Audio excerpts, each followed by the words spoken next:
Sveiki, esu asmeninis treneris Rimas sporto klube ProGym su Sporto Bulvaru. Šiandien kalbėsime apie pratimą mirties trauka, skirtą nugaros apatiniai daliai.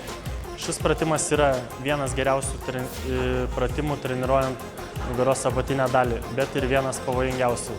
Todėl reikia išlaikyti visada tvirtai ir tiesiai nugarą, gali būti truputį išriesta atgal. Pasilenkiant, išlaikot nugarą tiesiai, lenkitės iki kelių, o nuo kelių tupėte žemyn. Nugara visada lygioj padėty. Atsistojus, nereikia atsilošti atgal ir taip apkrauti su svoriu stuburą. Visada laikot svorį raumenų pagalba. O dabar pažiūrėkime, kaip atliekamas pratimas.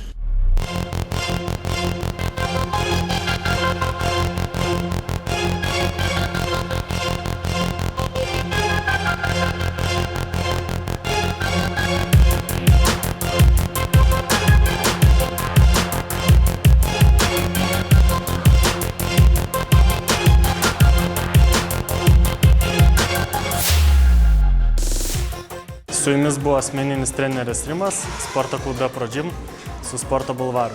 Pasimatėme.